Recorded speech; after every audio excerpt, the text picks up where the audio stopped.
The Epilepsy Foundation is pleased to share with you an educational webinar reviewing the pre-surgical evaluation in drug-resistant epilepsy. The mission of the Epilepsy Foundation is to lead the fight to overcome the challenges of living with epilepsy and to accelerate therapies to stop seizures, find cures, and save lives. My name is Dr. Elaine Kyriakopoulos, and I would like to extend a warm welcome to everyone who has joined us this evening. Tonight's Epilepsy Foundation educational webinar is brought to you with support from NeuroPace. It is my great pleasure to introduce to everyone our guest speakers for tonight's webinar. Dr. David Ficker is a neurologist with the Epilepsy Center at the UC Gardner Neuroscience Institute and has been a neurologist with UC Health since 1997. He is currently the Associate Director of the Epilepsy Center, as well as the Medical Director of the EEG Lab and Epilepsy Monitoring Unit at the University of Cincinnati Medical Center. He has been a professor of neurology at the University of Cincinnati College of Medicine since 2015 and the program director of the Epilepsy Fellowship since 2007. Dr. Ficker's clinical practice focuses on epilepsy and seizures, both recent onset and difficult to control cases. As an active community member, Dr. Ficker is chair-elect of the Epilepsy Foundation National Professional Advisory Board. Welcome, Dr. Ficker. I'm also pleased to be able to introduce to everyone Mimi Callanan.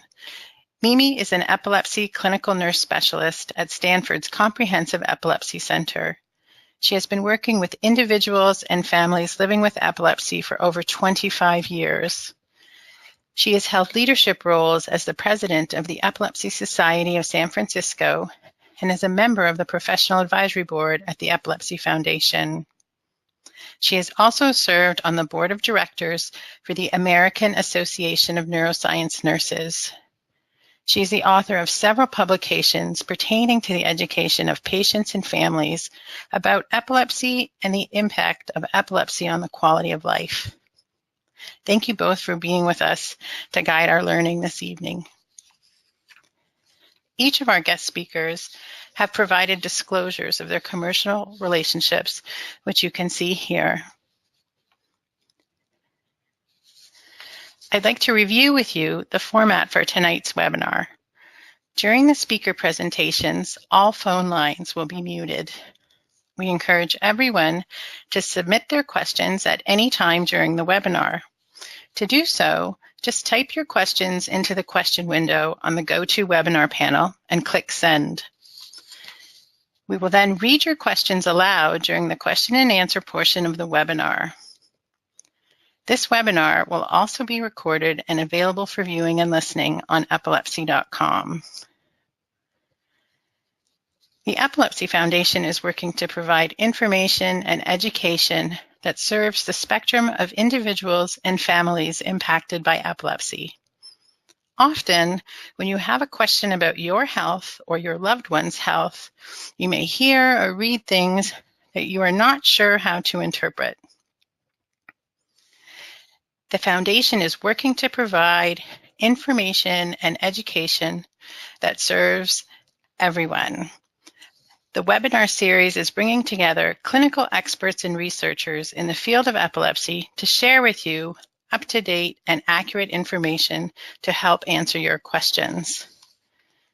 At this time, we will begin our presentation for this evening. I am pleased to be able to turn things over to Dr. Ficker, who will begin tonight's webinar by discussing the diagnosis of epilepsy, the effectiveness of medications used to treat epilepsy, how drug-resistant epilepsy is defined, surgery as a potential treatment option in drug-resistant epilepsy, and the diagnostic evaluation for surgery. Dr. Ficker, thank you so much for sharing your time and expertise with us this evening. Thank you very much for inviting me to speak tonight. Can I have the next slide, please? So first, we're going to very basically review the definition of epilepsy We certainly can't talk about difficult to control epilepsy without defining what epilepsy is. And some of you may be aware that there's a new definition of epilepsy that was introduced a few years ago. Previously, we defined epilepsy as having 2 or more unprovoked seizures, which is still part of the new definition, but the new definition has added the additional criteria of having a single seizure and some type of indication of an increased risk of having another seizure, whether that would be an epileptiform abnormality on EEG or an imaging abnormality that may be a reason for the epilepsy.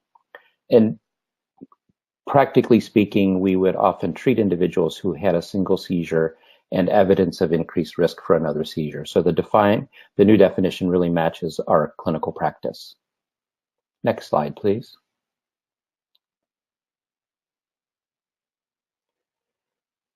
Another reminder is that the diagnosis of epilepsy really indicates that the individual is at risk for recurrent seizures. It doesn't indicate the underlying cause of the epilepsy. It does not indicate the prognosis. And there are many, many different types of epilepsies. Although we typically try to categorize them into either focal onset seizures, that is, seizures that arise in one region of the brain or one focal area of the brain, or generalized onset seizures, where the seizures do not originate in one specific area of the brain. And we'll be spending most of the time this evening talking about focal epilepsies, which is where we typically look at surgery as a potential option in those with difficult to control seizures. Next slide. The main treatment of epilepsy is with anti-epileptic drugs, or referred to as AEDs, or they're also known as anticonvulsants or anti-seizure medications. We have many, many different seizure medications now available to prescribe, but the biggest challenge really is to figure out which medication is best for a particular individual to maximize seizure control. And in most cases, that's trying to completely control the seizures, that is seizure freedom, and minimizing side effects. Next slide. Unfortunately, not all individuals who are treated with medications become seizure-free. This is a busy slide that talks and shows what the predicted response would be with regards to seizure freedom in those that are newly diagnosed. So those that are treated with the very first anti-seizure medication have roughly about a 50% chance of becoming completely seizure-free. In those individuals that are not seizure-free, if a second medication is tried in place of the first medication, another 13% become seizure-free. In those that are not seizure-free after 2 different medications, a third anti-epileptic drug unfortunately has a seizure-free outcome of only about 1%. And then if you try more than one drug, you get about 3% seizure-free. So the big blue arrows here indicate that we see a declining likelihood of seizure freedom after at least 2 different medication trials. And this study really led to the definition of what medication-resistant epilepsy is. Next slide. So when you summarize the medical outcome, those that are treated with anti-seizure medications, roughly 60 to 70% of people have well-controlled seizures, that they are seizure-free, they can live normal lives, but about 30 to 40% of individuals have uncontrolled seizures where the epilepsy is disabling. The seizures are affecting the quality of life. An individual may not be able to drive, they may be at risk for injury, and there may be long-term effects of seizures. And that's where we start thinking about the surgical treatment of epilepsy, or those with disabling seizures. Next slide. In those individuals, we do consider epilepsy surgery as an option, and we'll talk about how we evaluate individuals shortly. Other potential treatment options include neuromodulation or stimulation devices like the vagus nerve stimulator, responsive neurostimulator, or deep brain stimulator. And I want to remind the audience that this will be the topic of an upcoming webinar in early November, focused on stimulation and epilepsy. Other treatments, which are non-surgical treatments for refractory epilepsy, include the ketogenic diet, investigational study medications, and some individuals may have recognized triggers for those seizures, and those could potentially be managed. Examples include sleep deprivation or alcohol or drug use, or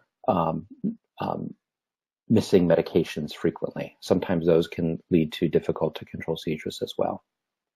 Next slide. So when we look at the evaluation of patients for surgery, we do want to consider that in those with drug-resistant or refractory epilepsy. And in 2011, we finally had a definition of what drug-resistant epilepsy is. The International League Against Epilepsy put together a committee to review the data to define what medication-resistant epilepsy is. And for many, many years, we had differing definitions in the literature, differing definitions among providers. This group, based on the data from treatment of newly diagnosed epilepsy, came to the conclusion that drug-resistant epilepsy should be defined as failure of adequate trials of 2 anti-epileptic drugs that are appropriate for that type of epilepsy, and whether the individual has sustained seizure freedom. If someone meets the definition of drug-resistant epilepsy, this group then recommended that those individuals should have their diagnosis and treatment reviewed at an epilepsy center for consideration of surgery or other treatment options. Next slide. When we look at across the country in the United States, over many, many years, we have determined that epilepsy surgery tends to be an underutilized treatment for those with difficult to control seizures. The data suggests that less than 1 out of 100 of those with medication-resistant epilepsy are actually referred to an epilepsy center.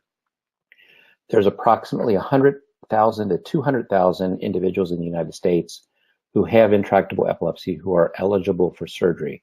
They have an epilepsy syndrome that might be potentially treated appropriately and cured with surgery, but only 2,000 to 3,000 surgical procedures are performed across the country annually. So you can see quite a discrepancy in those that are potentially eligible for surgery who actually undergo surgery. And unfortunately, surgery is typically performed many, many years after the onset of difficult to control seizures, often at a time when there are adverse social outcomes, whether that's loss of employment or inability to work, inability to drive, or in younger individuals, poor school performance or the development of a depression or anxiety. Next slide, please. Our goals of surgery for epilepsy really are the same goals that we seek with medication. That is seizure freedom. Our goal is for the individual to be seizure free or free of seizures that are disabling. We want to see an improvement in quality of life and increased independence, whether that would be someone returning to being able to drive or live independently. And then the potential ability to decrease seizure medications, or some individuals may potentially be able to completely come off seizure medications after a period of seizure freedom after surgery. Next slide. And these goals are accomplished by a comprehensive assessment of the individual's epilepsy. There's a number of tests that are performed that include EEG, imaging, memory and language testing, and a coordinated effort of an epilepsy team. And Mimi will discuss the makeup of the epilepsy team in her section of the talk. Surgery is then carefully planned and individualized to that particular that patient, depending on the type of seizure they have and the region in the brain where the seizures arise from. And our tests are designed to really take out the seizure focus, but leave normal function intact, including speech and memory. Next slide. So I've been involved in working at an epilepsy center for over 20 years, and these are some observations that I put together from a few years ago, and unfortunately haven't changed greatly over the years. Unfortunately, we see patients with refractory epilepsy who are not referred to an epilepsy center in a timely manner. A number of studies have looked at the duration of difficult to control seizures prior to referral to an epilepsy center, and the average duration of epilepsy is between 15 to 20 years, which is quite a long time to have uncontrolled seizures. Surgery is sometimes perceived, or often perceived, as a last resort in epilepsy treatment, that it should be tried after every treatment has failed. And I think it comes down to really three reasons. One is that there are definite risks of refractory epilepsy. We do know that difficult to control seizures are associated with an increased risk of sudden death. There's increased risk of injuries. There's increased adverse social outcomes, inability to work, inability to drive. I think all of those are underestimated by those that may treat patients with epilepsy.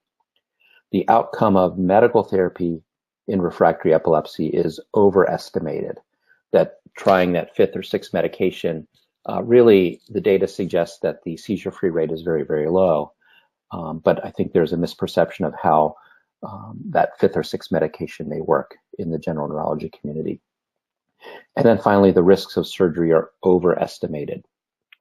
In most cases, epilepsy surgery can be performed safely once a comprehensive assessment and evaluation is performed. And we never make a determination of surgery based on or without additional testing to determine what the risks and benefits are of epilepsy surgery. Next slide.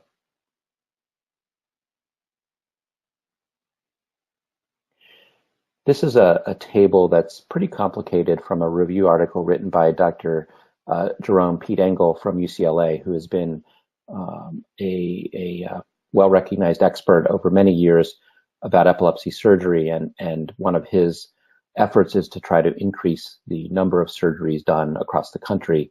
And these are a number of medical reasons that he has heard from a number of providers indicating why they may not refer an individual with difficult to control seizures. I'm not going to go through each of them, but these are things that we see on a daily basis at our epilepsy center when patients are referred to us. Next slide. So unfortunately, not every patient with refractory epilepsy is a candidate for surgery. This slide indicates the common, summarizes the typical candidate for epilepsy surgery. The epilepsy has to be intractable or medication resistant, and the epilepsy has to be focal in onset, meaning that the seizures arise in one specific area of the brain. That seizure focus should be coming from one region of the brain, and that is unilateral, and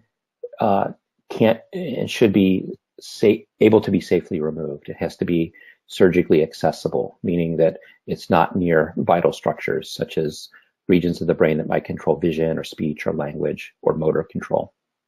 And generally, individuals should have really minimal medical or psychiatric conditions. They have to be generally healthy.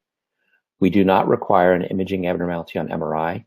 It does help improve the outcome, but it's not required for someone to undergo surgery. Next slide. So the evaluation is quite complex. There are a number of different tests that are done. All are designed to answer a specific question. So the MRI is done. We do high resolution MRI, doing thin sections through typically the frontal and temporal regions, really to look for an epileptogenic lesion, whether that is a small area of scar tissue in the temporal lobe, or a blood vessel abnormality, or other developmental abnormality that helps us identify a potential target to where the seizures originate from. But again, an abnormality on imaging is not a requirement to have surgery. Another test that we do is inpatient video EEG monitoring, where the individual is brought into the hospital to have continuous EEG recording and video monitoring with the goal of recording seizures and to try to pinpoint the location of the brain where the seizures arise from. That is, we localize seizures. Another test that is done is neuropsychological testing, done to identify and localize where there may be memory abnormalities. Very often we will see memory deficits that relate or correlate to the region of the brain where the seizure originates from. And then finally, most individuals undergo a PET scan, which is a nuclear medicine study that looks at metabolism of the brain to look for areas of hypometabolism. And I'll show you an example of that coming up. Those are the common tests that are done. Some individuals might undergo an ictal SPECT, where it's another nuclear medicine study where the tracer, radioactive tracer, is injected during a seizure to pinpoint further where seizures may arise from. And I'll show you an example of that in a moment as well. Some patients, but not all, may undergo a test called a WADA test, which involves an angiogram of the brain and basically a medication injected into the artery to put one side of the brain to sleep, at which time memory and language is tested. And we're looking for abnormalities between the left and right side to help us determine what the memory risk might be after a potential surgery. Next slide. So this is an example of an individual that has this is a PET scan of the brain. These are coronal images, which means we are taking pictures, slicing the brain from top to bottom, and we're looking directly at the patient. In the imaging here, you'll see the blue area in the right temporal lobe that is an abnormality. This is an area of hypometabolism or decreased metabolism, and this correlated to where this individual's seizures arose from, the right temporal region. Next slide.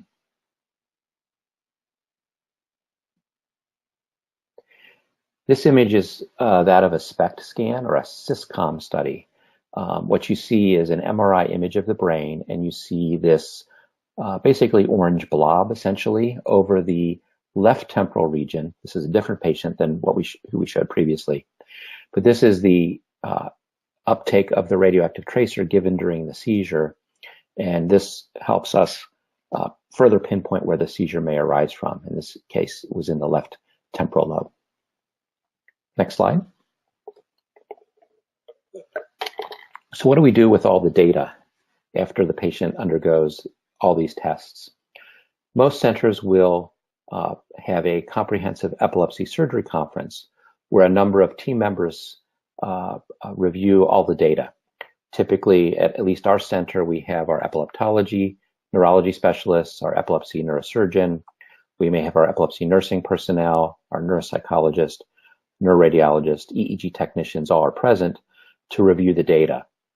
The patient's history is presented, their prior treatments, their imaging is reviewed, their EEG, ictal EEG, that is their EEG during a seizure, is reviewed, their memory testing is presented, and all of that data is reviewed, and the team reaches a consensus.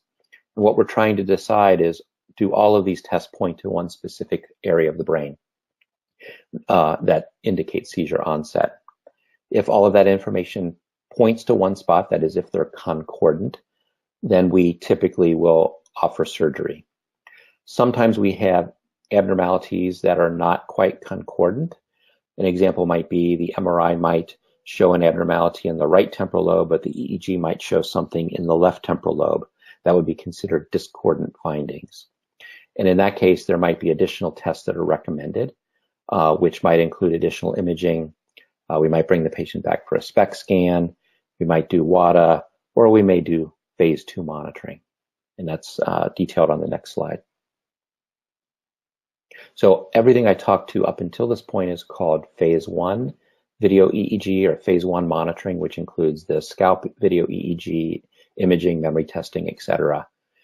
Phase 2 is where additional recording is needed with electrodes that are implanted within the brain. Those could include grid electrodes, which is what you see in the picture here. These are those small circular silver things, or EEG electrodes, that are placed in a plastic sheet essentially, that are placed surgically over the region of the brain of interest, and then the patient comes to the epilepsy monitoring unit, and seizures are once again recorded. And this provides us with the ability to record directly from the surface of the brain. We also can do depth electrodes, where these are small electrodes on plastic tubes that are placed through small holes in the skull into regions of the brain. These are used to determine if the seizures are coming from the right side of the brain or the left side of the brain. Very commonly, we might put electrodes into both temporal lobes to determine are the seizures right temporal lobe onset or left temporal lobe onset. The grid electrodes are sometimes placed if the seizure focus is coming from potentially near areas that are important for motor function or language function. And we can do mapping once we record seizures. Next slide. So at this point, I would like to turn things over to our colleague, Mimi Callanan, who will be sharing important information about epilepsy centers, epilepsy teams, what to expect during testing in an epilepsy monitoring unit, what a pre-surgical journey may entail, how to manage expectations and find support through the evaluation process. Mimi? Good evening. Thank you very much. Can you go to the next slide, please? So we'll start with what an epilepsy center is. You might think, well, what is an epilepsy center and how do we get to one? Well, epilepsy centers are accredited through an organization called the National Association of Epilepsy Centers, and the accreditation helps ensure that an epilepsy center meets the criteria to deliver the expert level care that patients need to get, especially if they're considering epilepsy surgery. Epilepsy centers are classified as level 3 and level 4, with the level 4 designated centers offering surgery. So the level 3 center provides a basic range of medical care, neuropsych testing, psychological support, and some of these level 3 centers offer non-invasive evaluations, those phase 1 evaluations, such as the video EEG monitoring, and very straightforward resective surgery, and some of them the vagus nerve stimulator implants. They do not provide intracranial evaluations or more complex epilepsy surgery. So the epilepsy 4 designated centers do offer everything that the level 4 does, but they offer that complex evaluation for patients that are a little bit more, well, they're more complex than the level 3s can handle.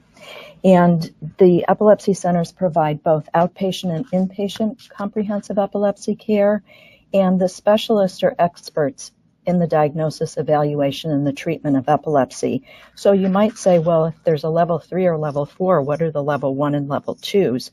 Well, the level 1s are considered your primary care doctor or an emergency room, and that may be where you're initially diagnosed. And in its published guidelines, the National Association of Epilepsy Center recommends that those patients should be referred to a general neurologist if the seizures are not controlled within the first 3 months of onset. And so then the level 2 is the general neurologist. And the National Association of Epilepsy Centers recommends that patients should be referred from a general neurologist to a level 3 or level 4 epilepsy center if seizures are not controlled within 12 months. Next slide, please. So you might ask, well, who are these people that make up the epilepsy team? And these epilepsy centers are comprehensive in that they provide multidisciplinary care. And these are people that have very special training and a very special interest in taking care of people with epilepsy. So epileptologists are neurologists that have specialized training in epilepsy and EEG. Epilepsy nurses are, generally speaking, neurology nurses as well, and they can be both inpatient and outpatient nurses. Then we have neuropsychologists, we have the neurosurgeons with special expertise in epilepsy surgery.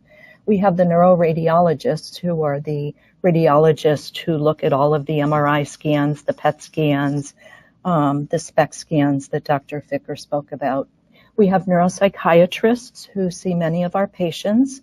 As you know, many people with epilepsy also have anxiety or depression. And then EEG technologists that are very well trained in EEG. And then we also have social workers and case managers. So as you can see, it is a very comprehensive team at these epilepsy centers. Next slide, please. And one of the essential elements of these epilepsy centers is to have an epilepsy monitoring unit. And an epilepsy monitoring unit, it's hospital-based.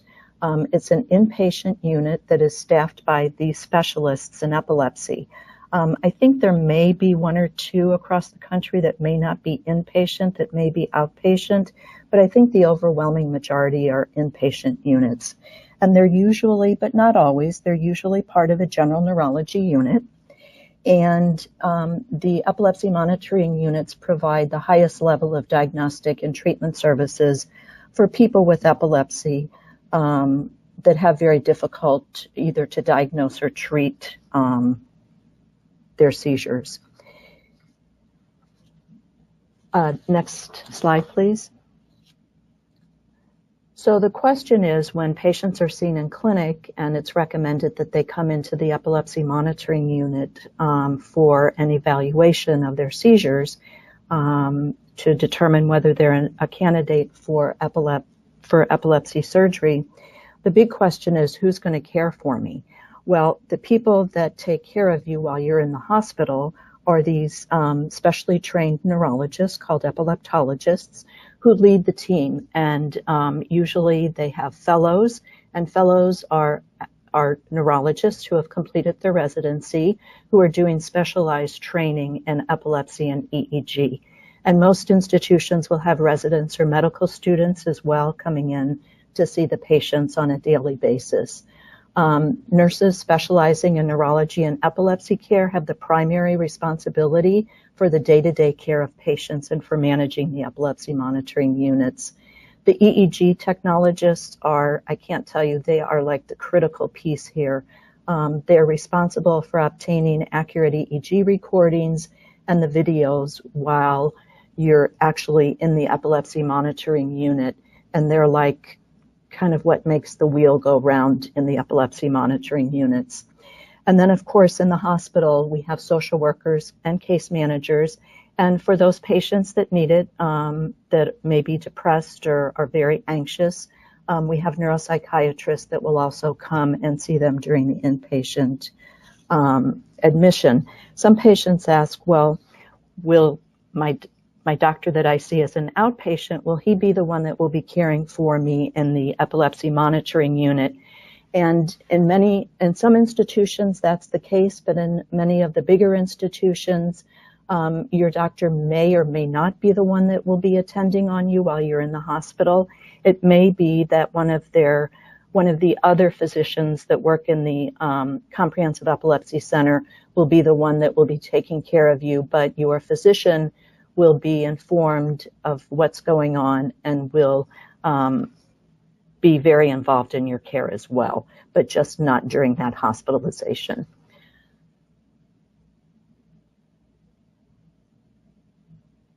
So everybody has expectations, but I think, of course, the most important one that we need to talk about first is the patient expectations. So when patients come in to see the physician in the outpatient clinic, a recommendation is made that they come into the hospital to see if they are a candidate for epilepsy surgery. So it's very important before coming into the epilepsy monitoring unit that you know the purpose of the admission. Why are you coming in? What is the purpose of it? What are we hoping to accomplish?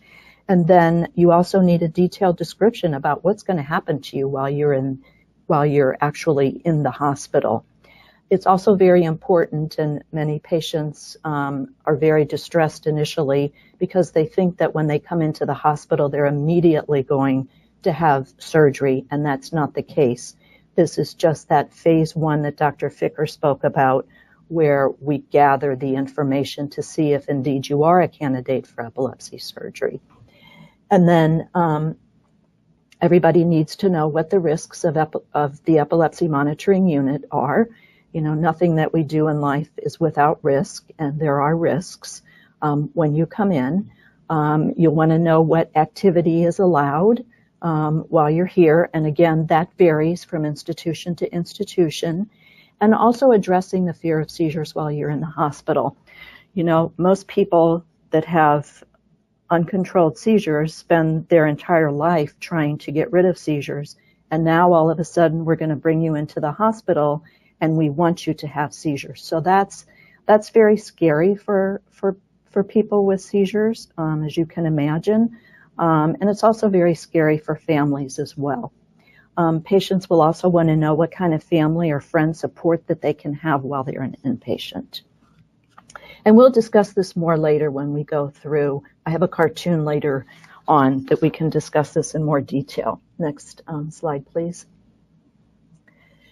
So what about family, friends, significant others? So what about their expectations for the testing and the hospitalization? Oftentimes families and caregivers are the ones that are very involved in taking care of you and your seizures, or taking care of you while you're having your seizures.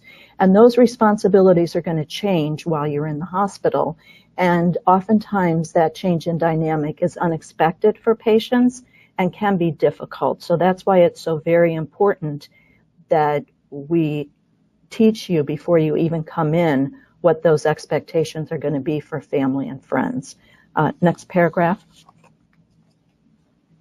So again, just like you, your family and friends are going to have a wide range of emotions about what's going to happen to you during your seizures, because they're the ones that take care of you on a daily basis when you have your seizures. And they're going to want to make absolutely sure that the care that you get during your hospitalization is going to be as good as or better than what they can give you at home. It's important to communicate to the hospital staff what happens when you have a seizure, and your family members are the ones, and your friends are the ones that will be able to communicate this with the hospital staff. So it's important that they let them know what type of seizures you have, the description of your seizures, how long it typically lasts, what you do after a seizure, whether you sit quietly or do you get up and wander around. And that's important so that the staff know what to expect and what to anticipate to plan for your individual care and the assessment of you during your seizures. And that's a very critical and important piece that families can provide. In our institution, families are allowed to stay overnight as long as the patient's in a private room. So we welcome family members. But we make it clear that they're not responsible for your care while they're in the hospital, that the nursing staff will work together with the families to take care of you, but that it's the nurses that are responsible for your care during seizures, and the doctors. Next slide, please. So again, it's important that each individual has their own goals and expectations for undergoing this evaluation, because that's going to vary for everybody. Some patients are going to be, I want this surgery, I want it done yesterday, and I don't care what I have to go through to get to that final goal. Other patients just want to see if they're a candidate, and then may have to consider it in greater detail at a later time. But it's really important that you know what your expectations are for this admission, but also to understand what your epileptologist and the epilepsy nurses have as a goal for the diagnostic evaluation as well. You also need to make sure that your goals and your thoughts are realistic, so that if surgery is not going to be what's going to happen with you, that at least then you're prepared for it. So when we talk about epilepsy surgery, you want to, and the evaluation, you want to be able to define the risks and the benefits. And it's important to understand that the evaluation for epilepsy surgery is not going to happen within 1 or 2 weeks. It's going to be completed over several months. And again, that depends on each institution. It may take 3 months, it may take 6 months. If it's more involved and you may need a phase 2, it may take a little bit longer than that. But it's important that you understand that it is a process, and the process is there for your safety so that we can make the best decisions to make sure that you have the best possible outcome.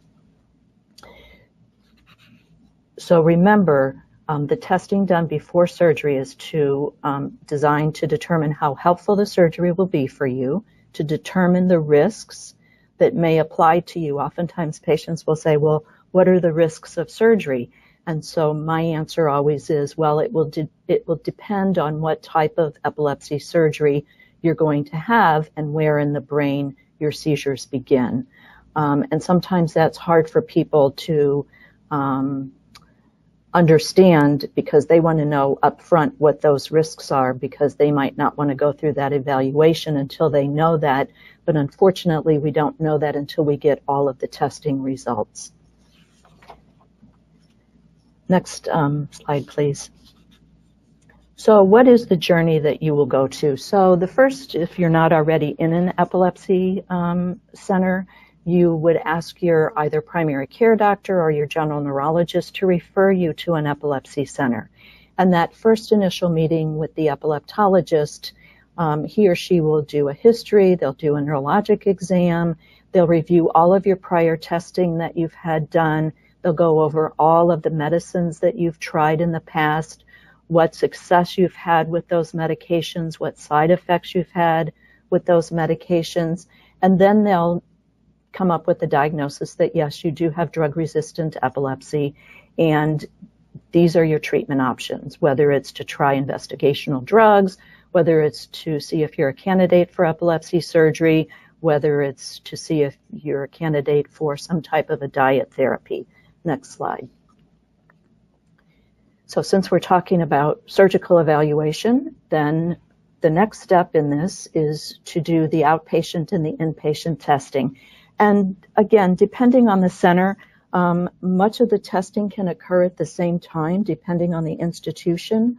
I was at a meeting this past weekend where some people do the neuropsychological testing during the inpatient hospitalization. We don't do that at Stanford because we want to do it when the patient is not having seizures and is on a steady dose of medication. But we will have people that will have their MRIs on the morning of admission and then be admitted to the hospital. So we can clump these tests together so that you don't have to wait. You don't have to have one test 1 week and then you have to come back in 2 weeks to have another test. So we do it to make it as easy for you as possible. So the outpatient testing, sometimes much of it will be done before you're actually able to be admitted to the inpatient unit, but sometimes, depending again on the institution, you may be able to get in during the inpatient unit to have your seizures recorded first, and then you have your testing afterwards. So what I'd like to do is just to briefly walk you through what I tell patients at Stanford. And basically what I tell them for the inpatient hospitalization is that they will come in, they will be connected to the EEG electrodes for as many days as we need to record their seizures. They'll be on a video camera with an audio component. I make sure that they understand that it's because we need to see not only what their brain waves do, but we like to see clinically what they do, whether you can remember things, whether you can speak, whether you can follow commands. So we want to know as much information about your seizures as possible. We do reduce and sometimes we stop medications to help bring those seizures out. We do other things such as do sleep deprivation, whatever triggers your seizures, we'll try our hardest within reason to do that. And then we typically need to record 2 or 3 seizures. Sometimes we need more. I tell our patients that, our average length of stay is 4 days, but it could be longer. I prepare patients that it's going to be very boring, and patients also tell me that they're very frightened because they really don't like when they have seizures, and they don't like how they feel after they have seizures. And so we kind of work through that, and I encourage them to have family with them or to have friends come and visit with them. If I'm really concerned that they're really anxious about this, we'll ask our neuropsychiatrist to come in and see the patients to help them through this process as well. And then once we get the information that we need, we put medicines back up to their previous dose and make sure that those medications are at a safe level before we send you home. And then once all of the testing is done, the video EEG monitoring, the MRI, the PET scan, the fMRI, any testing that you need to have done, once that's all done, then we sit down as a team at a surgical case conference. And at Stanford, at our surgical case conferences, we have the epileptologists, and not just the doctor of the patient that we're discussing, but the whole team. So we have 8 at Stanford. So in a sense, you're getting like 8 different opinions, or a big second opinion, if you will. We have the epilepsy nurses there. We have the neurosurgeons there. We have the neuropsychologists there that do that memory testing on you, the neuroradiologists that read your scans, the EEG technologists, and the neuropsychiatrists. They all attend the surgical case conference. Next paragraph, please. Next slide. So at that case conference, a recommendation is made. One of the options is that there's not a surgical option for an individual patient, but the patient may be a candidate for neuromodulation, may be a candidate for diet, for new medications, or for clinical trials.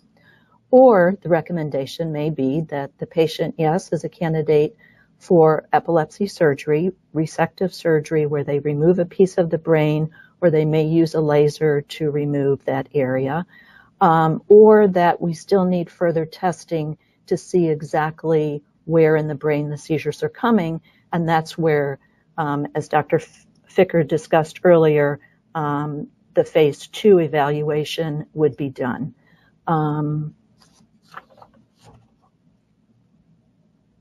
Next paragraph. So then how do you get the results from that diagnostic evaluation? Well, during that hospital stay, we like to tell people on a daily basis what we see on their EEG. And then once they go home, they have a pretty good idea as far as their EEG goes, where we think their seizures are coming from. But they don't have the whole comprehensive review of their MRIs, of their PET scans, of the neuropsych testing. So we bring you back to clinic, and a discussion is made about the results of the evaluation and what the recommendation is for you. What I recommend during this evaluation is that you make sure before you go into that evaluation that you write out all of your questions and concerns before you go into the appointment, and bring that with you. Because once you sit down and your doctor starts to talk to you about all of the results, you're going to feel very overwhelmed with all of the information. And so you may forget your questions while you're actually sitting there. So that would be my biggest recommendation for that appointment, is to bring somebody with you, but also to have those questions written before you're seen. And also you can ask your doctor if it's okay if you tape record the conversation so that you can go back home later and listen to it. Because when you listen to it a second time, you're going to hear things that you probably didn't hear the first time. And remember, you don't have to make up your mind at that appointment whether you want the surgery or not. You can go home and take your time and go over the pros and cons and decide at another time and call back to the clinic to let them know that you've made the decision either to go with the surgery or not.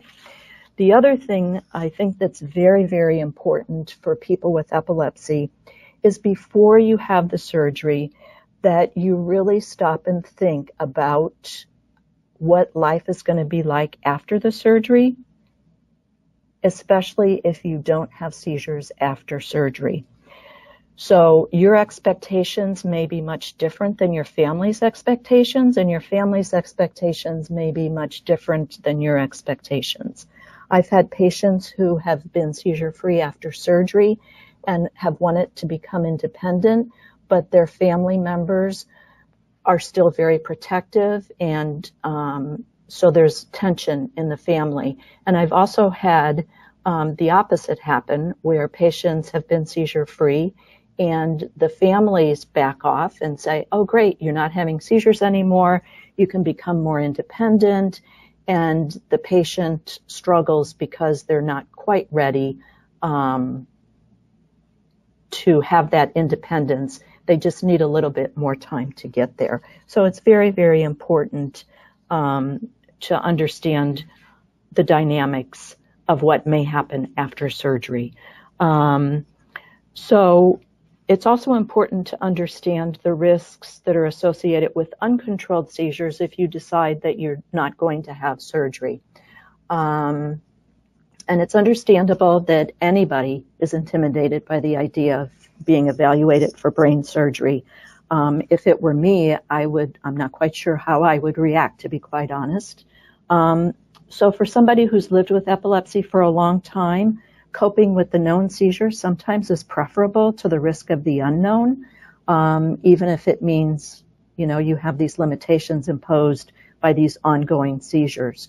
But it's also really important to understand what the risks are associated with uncontrolled seizures, which I'm sure many of you already are aware of that. Next slide. So as you know, uncontrolled seizures can increase the risk for harm, for physical injury, accidental death, and sudden unexpected death in epilepsy. Each year, about 1 in 1,000 people with epilepsy will die from sudden unexpected death in epilepsy, and this may be lower in children, but the greatest risk factors for sudden unexplained death in epilepsy are uncontrolled seizures and generalized tonic-clonic seizures, and that's why your doctors are always pushing to get your seizures under control. High doses of anti-seizure medications can increase both short-term and long-term side effects, and uncontrolled seizures can have social, emotional, and financial impact on an individual as well. Next paragraph.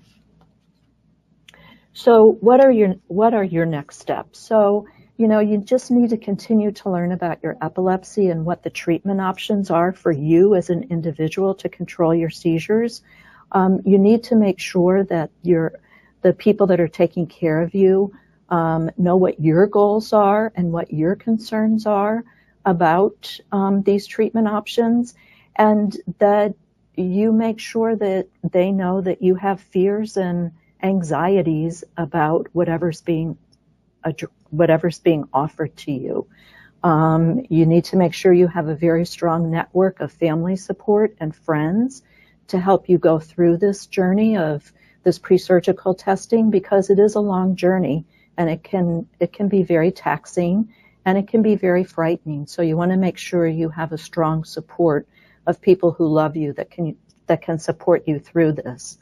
And then you can also talk to other people who have had the surgery or have had the evaluations done. I refer patients to other patients at our center who have had epilepsy surgery so that they can sit and talk to them about what their experience has been, so that they can talk about their fears and concerns. Because it's one thing to talk to me, someone who does not have epilepsy. It's a whole different thing to be able to talk to somebody that is going through what you're going through every day. Next slide, please.